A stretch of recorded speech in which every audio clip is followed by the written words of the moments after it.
Graphics, our next, as promised, educational lunch and learn taken to the web. And we have a special guest, Christina Franton, today from BJCC. So excited to have her. I know I have her square up in Will's blog. Will's with me. Will is with AlphaGraphics, but we're very happy to have Christina. I had the privilege of talking to her a few weeks ago, and she was so passionate. I was like, we've got to let other people hear your passion. And so I'm going to read just take a few minutes because it's kind of long. So I'm going to take a few minutes and just give you a brief bio of Christina. So with over 20 years experience in digital media, design, development, strategy, and tribe building, Christina Franton brings proven knowledge of creative strategy, communication planning, and client management to academic, corporate, and municipal organizations. Christina currently serves in the role of Marketing Communications Director, where she's responsible for strategic planning, development, implementation of marketing communications, and public affairs / public relations activities. Woo! Big shoes to fill. Before joining the BJCC, Christina spent 10 years at the University of Alabama and I won't say anything to the University of Alabama for fear I might turn off some listeners. Several roles, including marketing communications, I'll be unbiased, manager for the Faculty Resource Center, director of public relations for the IT department, and the director of the Office of Multimedia Services, the university's in-house ad agency. Before relocating to Alabama in 2009, Christina worked as a communications deputy for Westchester County District Attorney in White Plains, New York. Christina holds an MS in Consumer Quality Management from the University of Alabama and a BA in Philosophy from Texas A&M University. So now we're really alienating people. We started out with the UA, and now we're talking only to the Aggies.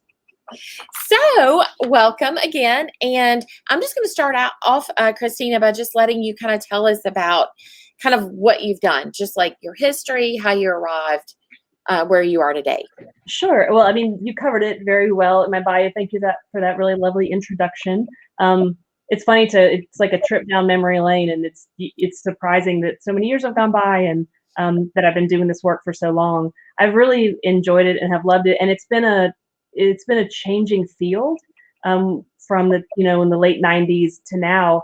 Marketing communications and public relations has just become such a different beast. The digital revolution, I think, has had most to do with that, but also just technology and devices and the things that, I mean, we're walking around now with tiny little computers attached to space, in our pockets. So it's a really different world. I went to college. I went to high school overseas.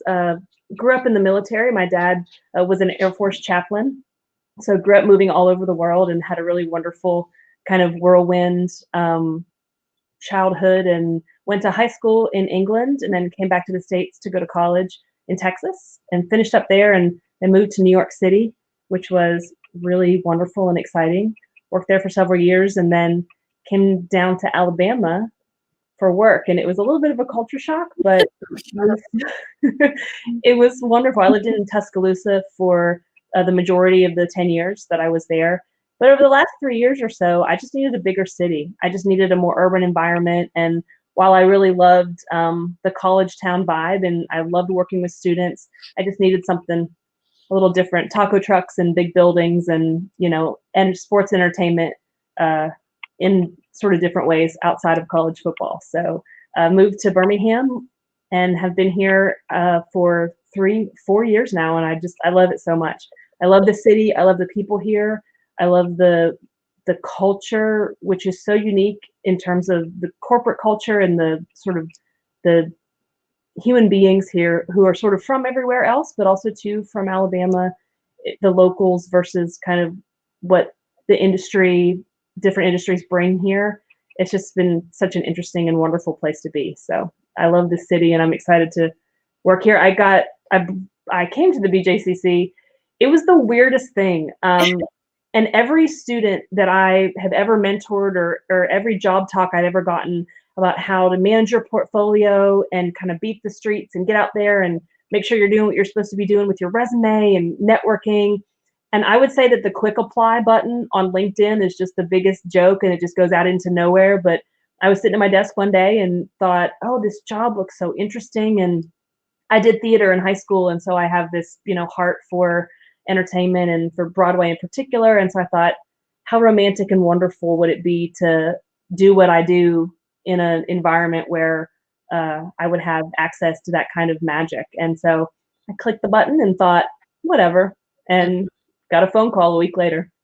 All right, let's plug for LinkedIn. So that's awesome. So how do you define it? I think marketing is all over the board. It sort of intertwines with sales and intertwines with brand. I mean, all those things run together. How is that defined in the Franton Dictionary, marketing? Sure. So I certainly think that if I was going to publish a dictionary, it would be really thin, and all of my definitions would probably be one or two words. I think that marketing is really simply defined as engagement. I think that's it. Public relations is more reputation building, and sales is, conversion. I think that marketing is all about engaging and all about metrics and how you're measuring that engagement and what that engagement is doing for your brand or your company. If that's a too simple answer, let me know and we can get all academic about it. No, I think that's a very good. I like the one word that really does put it in perspective. Is it what you thought it would be? So it is, because I feel like our generation of professionals have really been shaping the field in a way that's new and different. And so it really, I don't know if it's what I thought it would be, but it's certainly been what myself and my colleagues and my contemporaries have made it, which has been really exciting and fun. I really feel like we've authored a lot of our industry, and we've authored a lot of our processes in response to, like I said, the digital revolution. And I mean, when we went to college, we took, maybe a computer and maybe an illegal kettle that we had for making tea in the room. And now the, students are coming to college with a gaming system, printers, laptops, iPads. I mean, full on, just the tech gear that you come with, and responding to that, how you're reaching and how you're engaging in those ways has been so different. So I started out as a graphic designer. Mm-hmm. My undergraduate degree is in philosophy, and my sweet parents were like, I don't know how you're going to make money doing that. And I said, well, I'll just be smart and write a lot. But it turned out that I was an artist and a graphic artist. And so I thought I'd kind of do that on the side to make money while I was pursuing other sort of academic endeavors. And it turned out that my first job was a communications specialist position at Texas A&M University, working for the vice president for research. So I kind of got to do both. And that was back when web development and web design were completely different fields. The CMS sort of revolution hadn't occurred. And so, I took a step into it doing graphic design, print work, and those sorts of things. And then it went digital, and then so did we all. Mm-hmm. Very true. Will, do you have any questions? I know you're monitoring comments for us, but. Yes, no comments yet, but I know there's a big renovation going on, and with COVID-19, I was just wondering how all that's going. Sure. That's affecting anything. Yeah, absolutely. So the two huge enterprise level projects that we have going on at the BJCC, the building of Protective Stadium and the renovation of Legacy Arena, are going forward. The sort of monies allocated for those projects are from bond sales and are regulated in how we spend them. And so those projects are going to go forward, and there really isn't anything that we could do that would make us more successful after this crisis than to have the most updated and beautiful facilities to welcome back all of our guests and fans. And so the projects will go forward. We were fortunate the construction and the teams that we need to continue those projects were considered, on the list of essential businesses. And so there wasn't a hiccup in that way, in that particular area. So we have if you go to the website, you can see the camera that's on the project and you can watch it be built. And of course, the social media channels are keeping up with it as well. That's really awesome. So there have been some, not a ton that I can think in my working career, but like this is sort of a pivotal moment. People, a lot of businesses, we love the entertainment. Our business, we love the entertainment, hotels, travel. We work with a lot of area hotels and in the area. So like we've been impacted as well as every other business. So what kind of pivot have you, obviously working from home, things like that, what kind of pivots have you seen in the past compared to, obviously this is huge, but have you seen any other things in the past that have occurred that are like, wow, this is going to change the way we do business? Right. Well, I think the one thing that I've done more in the last 7 weeks is look up different words for unprecedented, because I'm just tired of saying it and reading it and talking about it. But that's really what's happening. It's an unprecedented time, and never before has our industry, travel and leisure, sports and entertainment, it just dried up. And drying up even sort of brings this visualization of sort of this water that slowly goes away. This was a light switch. It turned off overnight. And it wasn't, and when you look at the BJCC and you look at the hotels and the, uptown with the dining and entertainment, the whole entire organization is built toward putting on conventions and people gathering. And basically we're in the business of curating experiences. And overnight it was all experiences were off.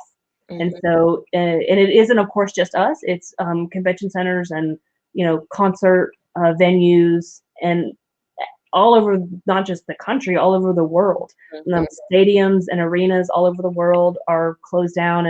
And what was so unfortunate is just the immediate job loss that occurred. And then the sort of trickle down effect of the industries that sports and entertainment and travel and leisure supports.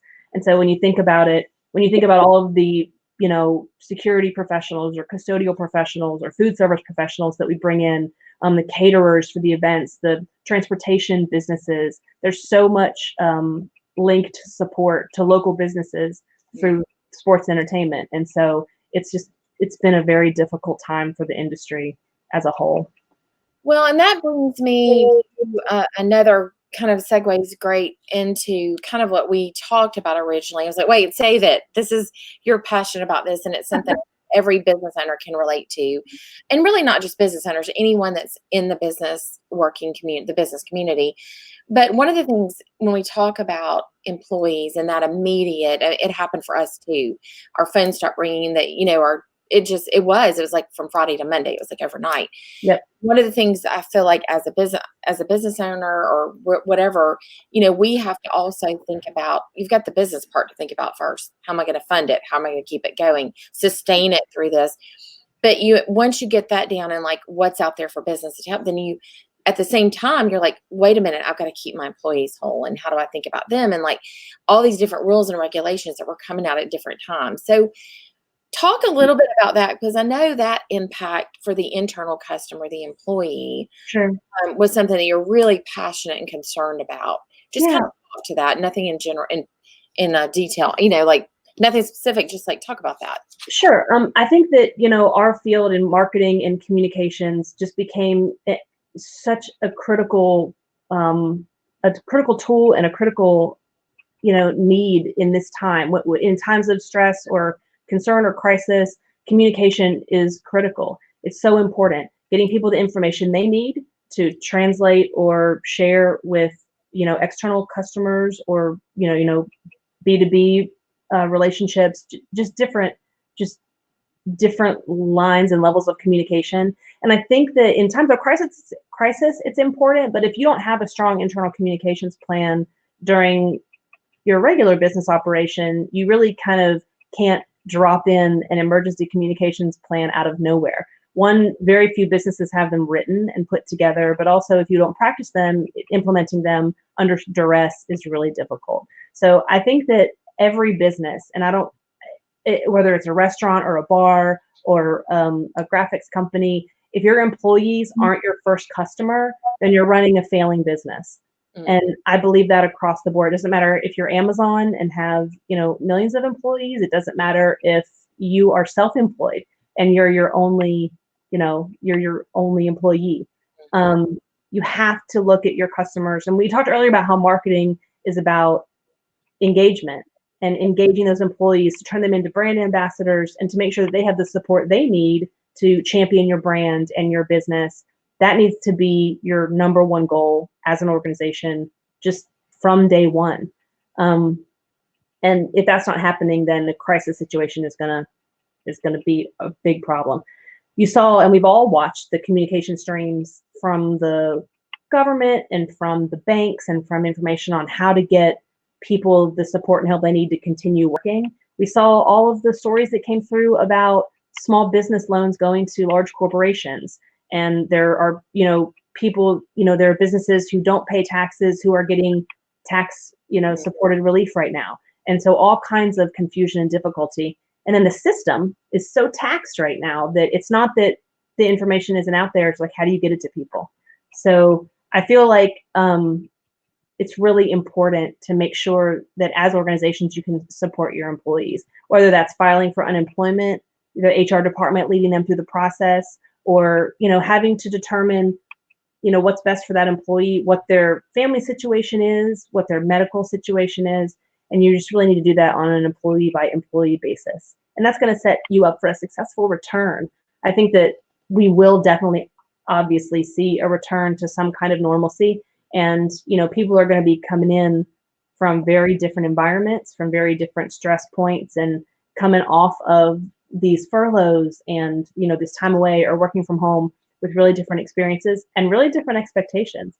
I think we're seeing a lot of marketing professionals, a lot of agencies who are having really great success working from home.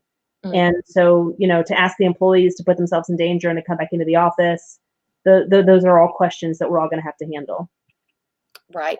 Hey, and I know in specifics, have there been any, and this is kind of putting you on the spot, but any stories that related to internal communications, good or bad, that you've observed or? Absolutely. Sure. I mean, we saw the stories about the Amazon, employees and the Instacart employees who were going on strike. We saw some media come through about the Shipt shoppers here in Birmingham who were kind of facing some struggles, and we saw Shipt respond in a really positive and a really supportive way. And so we've been kind of on the front lines of a very essential business. I mean, talk about something that went from sort of normal projected growth and engagement to just a spike overnight. Because the essential businesses that are operating right now, they're doing really well. I mean, it's gangbusters. And so if you're on that essential list, then you're not just business as usual, but an increased business, revenue and increased environment. If you're on the non-essential list, you're really having to adjust and figure out what makes sense. And I've really enjoyed watching the non-essential businesses get creative with how they can sort of use their resources and support their employees. One of my favorite stories that really, I got really emotional when I saw it. I'm sure all of us or many of us either kind of did a retail or was in food service, kind of waited tables and bartended to pay for school. And there was a bar in Florida that, if you've seen them, where you pin $1 up to the wall, and this bar took down all of the dollar bills that over all the years of it running had been pinned up with the signatures on it and writing, and took that money and used it to pay their employees who were out of work. And I just thought, how interesting and innovative. And to read the story, the owner was like, yeah, we were in here cleaning and we looked up and we're like, there are hundreds and hundreds of dollars pinned up here. And so, the visuals were so powerful of the bar owner pulling down all the little staples out of, trying not to destroy the dollars to then take that and return to their employees. And so those sorts of acts of kindness and just innovative thinking, I think, are really, we're getting some really beautiful human interest and wonderful stories of really great behavior during this time, which is really nice to see. I know we've talked to some restaurants that have really perfected their curbside, and they really didn't have a curbside business before. So, I think going forward, they get the dine-in bag, but then they've also got this really kind of perfected curbside going now too. There could be, actually potential for more revenue, more types of business. And so I think you're right. That's been a really fun thing to see. I think there was a restaurant in Auburn that actually turned into sort of a pseudo grocery store. Sure. They're selling toilet paper and all types of things. So I think the creativity is fun. I agree with you there. What future marketing in terms of your internal clients, your employees, or those that you work with, vendors? I mean, they're internal clients also, really. You deal with I can't even imagine how many vendors that you deal with on a daily basis. A lot. What kind of marketing do you think will be important for the future? Well, I certainly, as we return into facilities and as the bans are lifted and as we see what happens with the state of public health and how our city responds and the expectations at the state level and the federal level in terms of operations, and just making sure that we are communicating that the cleanliness information is coming through, that we're doing what we can, that we're able to provide a safe and healthy environment. And that whether you're in an office building or an arena, that's going to be critically important. I think that it's really interesting. We've all gone to such a digital communication environment, but I think what's going to be so important, they're going to just regular old print signage.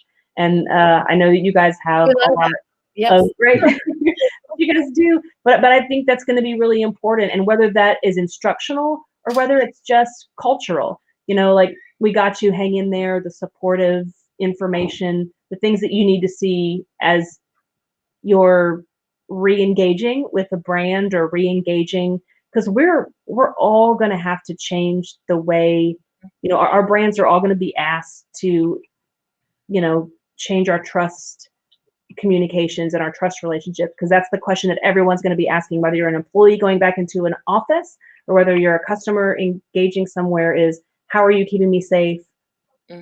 What are your expectations?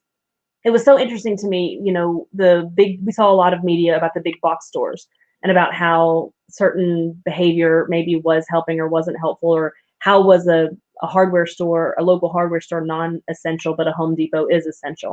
And so, or a large box store, Lowe's, any of the brands. And it's really interesting that and even like corner stores and different restaurants, until the businesses put signs up that say you're not admitted without a mask or without PPE, or then people were taking it on themselves to follow it or not. And I've really enjoyed the social media accounts of some of these big box stores. I'm not sure if you saw the story. Costco was one of my favorite ones. There was a person who was really upset about having to wear a mask when they shop there, and they said there's a sign that says you can't wear a mask, or you can't come in if you don't wear a mask. And Costco got on to their own social media, and they said, yeah, that's right. The mask says no mask, or the sign says no mask, no shopping. And the person goes, well, then I won't shop there because I don't want to wear a mask. And then Costco said the sign worked then. So, and then they wrote back and the consumer said, well, then we're going to get in touch with corporate. And then the Costco corporate social media account got on the Twitter feed and said, yeah, we support it as well at the corporate level. So I think that, the physical in-store and in-person communications are going to be important, along with really strong social media plans. I'm sure that every business has realized the importance of social media and making sure that your social media team, whether it's internal or external, is really on point, because that's where most audiences are these days. It's really funny talking about the mask, because like I found myself without even realizing, oh, I like your mask. Like, you're complimenting each other on, oh, that's cute. Where'd you get that? That's right. We were in Mountain High yesterday, and one of the workers had a mask on. I was like, oh, I like that. Is that comfortable? He's like, well, I've tried and I've tried this and I've tried, so I think, and, we were in a store on Saturday, and we didn't go in with it. It wasn't in Birmingham, but immediately my daughters and I we had it in our purse. We pulled it out. It's like it's almost like a social responsibility you have, because, it's not protecting, but it's helping protect others. So I think it's going to be uncomfortable at first, but I think it'll become, a normal thing. And then all of a sudden it's not strange anymore. It's strange to us now because none of us have ever done it. We haven't seen it. You think when you see a mask prior to this pandemic that they're sick, they're wearing it because either they've got a weakened immune system or they're sick, but that's not, it's social responsibility, really. So, well, I knew when Disney started selling masks that it was going to be something that we were going to have in the long run. And as a marketing person, I mean, talk about a new promotional product that you never really saw outside of the healthcare, outside of the nurse or sort of healthcare provider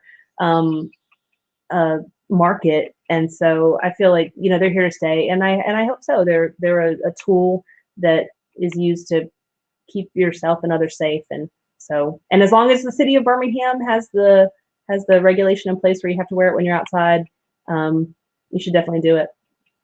I'm gonna talk about that real quick. I think I know I was on the text for the city of Birmingham, the text updates where you listen to the broadcast every day. I really think Birmingham's done a really great job of, whether you agree or don't agree, they've really done a great job of communicating especially, I know there were broadcasts every single day, every evening, and I tried to catch those. And so I thought that was really, really a great job. And I know you being in Birmingham, how's that felt to you? So I will just take this minute to say that I am so proud to be a citizen in Birmingham right now. And our mayor has just been phenomenal. Not just with communications, he has a great communication staff, and they're getting information out there and making sure everyone stays current. But the message that is coming out of the mayor's office, which I appreciate and I'm so proud of, is that they're looking for data. They're not looking for dates. And that is just the most responsible situation to be in. And there was some pressure from our, I think it was the Attorney General, or am I saying that the wrong thing? Of the state of Alabama was pressuring or just kind of questioning the mayor's decision. And the mayor said respectfully, we're looking for data, not dates. And I think that is such an important message. And the city of Birmingham has huge hospital systems. We're not just a corporate center for the state, an industrial center. We are an urban center. And so people from all the counties are coming to Birmingham for multiple different reasons, but especially for the medical support through our hospitals and wellness centers and the different medical employers that we have here and medical providers that we have here. And so I think that the onus is on Birmingham as a city a little bit differently than it would be other environments. And so I am just so proud of our mayor. I'm so grateful that UAB has played such a huge role. They're doing a COVID tracking text every couple of days. You sign up for it and you're reporting on your symptoms, and it's just helping them with the data visualization, and it's helping them understand what's happening in the city. And I just got a text this morning. There were 22, I believe, new cases in Jefferson County since yesterday. I might not be saying the right thing. I want to make sure I get the exact numbers correct. There have been 27 new cases and 2 deaths of COVID-19 since yesterday in Jefferson County. And so we're really getting to see in time data about where we are as a community. And so I think that that's going to help shape, hopefully, the decisions that different businesses make on, managing their staff and their employees and the support that they can provide to their customers. Yeah, I would say deliver some signs. I won't start naming hospitals because I'll leave someone out that's important, but I would agree, just the response that immediately we got, just like, we need this. It's been, and very organized, and they knew exactly what they needed. So that's been phenomenal. I'm not even going to ask about what needs improvement, because I think we just had such good conversation, and I think we could save that for another conversation. So big question, and this is the last question, and I don't see any comments yet. If I've got I hope I have comments turned on. If we have any, we're just doing such a good job. We're just answering everybody's questions. We're just so engaging that there's no need. Yeah, I think we could talk all day. So the big question is, what do you think is next? It's a big question. It's a broad question for the industry of marketing in general. So what I will say is that I think that the key to success moving forward for literally everyone is going to be innovation. It's going to be response, but it's going to be innovation. You are going to see the companies who embrace a work from home culture, who embrace, like exactly what you said, restaurants who are doing drive up services. And when curbside's not necessary anymore, you're going to look at the cost benefit analysis to running curbside versus opening up a restaurant. And I think that sort of finer dining, but even in-person dining, they went away from the drive-through window and went away from that sort of fast food model to sort of differentiate the price point. But we're seeing right now that and even just the physical space, the restaurants who just happen to have kind of a drive-through window, maybe they're in a facility that had it from a past restaurant, are just really doing well. And so innovation is what is going to be critical and important. And I think that what drives innovation is diversity, thought diversity, diversity of individuals, and everyone in your company is coming from as many diverse backgrounds, whether it be social backgrounds or, you know, religious backgrounds, interpersonal, you know, gender, race, all of these things. That diversity brings different elements forward that allows for innovation. And if you can wrap that diversity around a set of core values, and then you're just going to be off to the races. So I think that that's what's next, is making sure that you have a high capacity for change and a high capacity for managing innovation in your business. Yeah, I think you're right. And I think a whole other topic of conversation going down that road could be, you know, what is office space leasing going to look like? You know, when you're, like you said, when you're evaluating opening a restaurant, people will still open up business. They'll still start new businesses. Yeah, I might, you know, what does that look like? What does office space look like? How much do I really need? Can I go with less space when my lease is up? And then also one of the things like self-service versus full service. How many, you know, businesses are offering, like we've been taking things out to the car or deliver. I mean, we deliver a lot anyway, but like that's really a good thing for customer service, like offering more service. It's kind of forced us into that, you know, more full Sure, it is. And we've seen, you know, museums are a great example of how technology and touchscreen technology, and we've seen how that kind of innovation has led to a self-service model. But now we're in a situation where we don't want a bunch of people touching a bunch of screens. And so it's a little bit tricky. So you bring the human beings back in to maybe manage some of the technology, or even take the technology farther past touch into voice and different other sort of recognition software that allows for engagement and interactivity without actual touch. So it's going to be really interesting to see what develops going forward. The products that have come out and sort of the patents, you know, if you pay attention to the sort of patent filings and requests that have come through, they're just so exciting and interesting. So that's gonna continue going forward, because this isn't the first pandemic that we've been involved in. This is the one that's hit us economically the hardest, but it certainly won't be the last. Mm-hmm. Well, we've got an Auburn graduate on the call. Will, we've got an Alabama graduate. And I went to University of Montevallo. We didn't have a football team, so I'm unbiased. Any predictions for the fall? Will, any predictions for the fall in football? I just hope we get to play. That's it. That's it. The goal for all of us is going to be to move as quickly and as safely back into experiences as we can. And so that's college football. And I just feel like the Aggies are going to have a strong season, and we have a strong season whether we play or not. So that's how we do it. Thank you so much, Christina. Thank you, Will. Thank you. And I appreciate it. And it was fabulous. So I can't wait to talk to you again, Christina. Awesome. You guys have a good afternoon. Thanks. You too. Thank you.